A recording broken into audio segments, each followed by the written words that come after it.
Now, Chief Meteorologist Scott Dorval with the On Your Side forecast.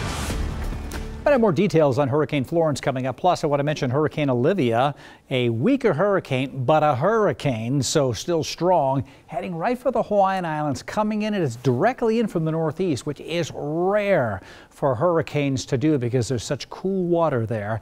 And so it's weakening, but it's going to start to go over warmer water. So likely a tropical storm going right through the Hawaiian Islands, just to the west of the Big Island. So the tropics are active. 8 disturbances there.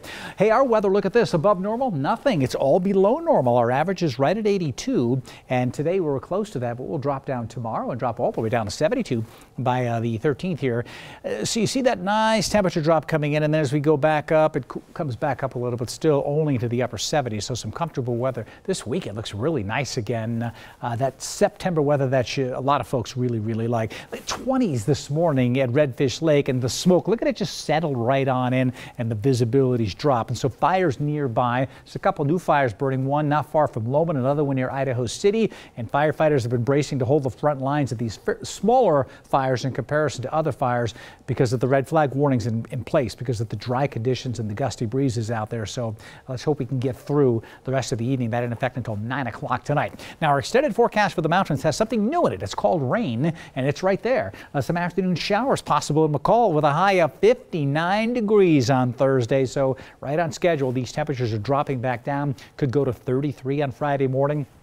And then over the weekend, some great crisp outdoor hiking weather coming up Friday, Saturday, and Sunday, with temperatures getting back into the 60s in the higher elevations. Picture across the entire Northwest. We had some cloud cover today. You see it going overhead. Here it is, tracking on off to the east. Not too much with this cloud cover. It will continue to move to the east. Some drier air has moved on in. But notice these, again, these streamlines. If you look closely at your TV, this is where the smoke is coming from the fires in southwest Oregon and northern California. That's bringing some smoke towards Idaho. It will tend to back a little bit, but I still think we'll be getting that direction, keeping some smoke around. But we want that cooler weather to move on in. These showers here up near Seattle will continue to push on through, but they'll stay fairly north of this jet stream. But this is going to sag on down to the south here, and we'll set that jet stream up just to the west of the Treasure Valley and maybe going through McCall. So much cooler weather from McCall north and west, and this warm weather will continue to slowly sink on down, and so we'll start to see those temperatures dropping across the Northwest, and that's the trend over the next several days. Here is Hurricane Florence. Again, this is the East Coast. Here is Florida. This is North Carolina, Virginia, South Carolina, Myrtle Beach right here, Wilmington, North Carolina here. We go out just under 1,000 miles, or I think it's about 1,000 miles. It's out in the Pacific, in the Atlantic Ocean. This is Bermuda. It's not going to hit Bermuda. It is tracking to the east here, and it is like a buzzsaw. Category 4, winds at 140, gusting to 165. That eye going here is about 10 miles across this eye. Very tightly wound eye, what we call multiple vortices inside it. It's very interesting. We have much better satellite technology now to get a good look at these storms to see how they're developing. This orange here is where the core of the strongest wind is, right up to the edge of the eye wall. Then it's calm in the center of the eye. Here's a visible satellite picture with that brand new satellite that's up in the sky, and you can just see it churning in here. Look at the thunderstorms going on around the eye wall here. That's the core. That's where the real power of the hurricane is, but it is a massive storm.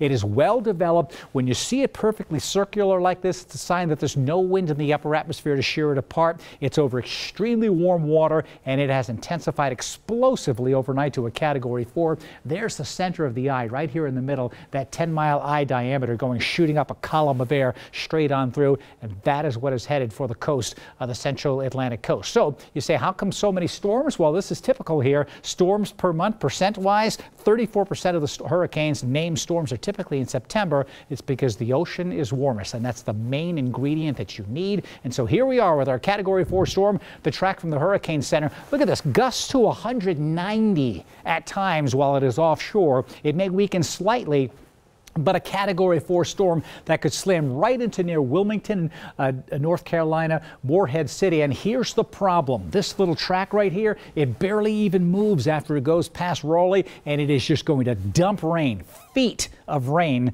going to fall here, at least 1.5 feet. And they've already had in Wilmington the wettest year on record, the 44th wettest year on record in Raleigh already. And that's where the rain is coming in as this storm system moves on in. Here's the charts just as it's approaching on shore here at the beginning of the onset. Here's Thursday at 2 in the afternoon. And so this is what we're going to watch to see how much of the swath of rain will come in. And as that storm slows down, will it be further to the south?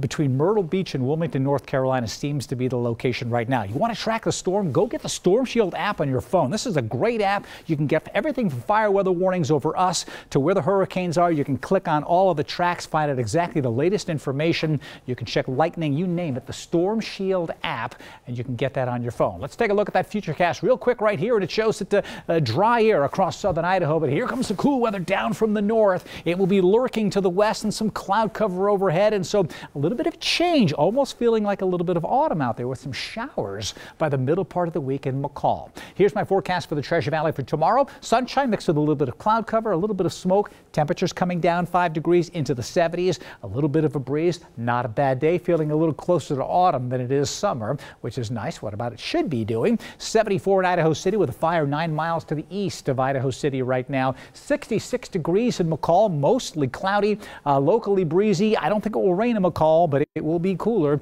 And Stanley and Sun Valley, you'll drop down to 69 to 73. Well, my extended forecast next weekend, we look ahead and very pleasant. Beautiful. In the 70s. Looking good. All right, and more updates on the hurricane tonight. Yeah, we'll have that tonight. All right, thanks, Scott.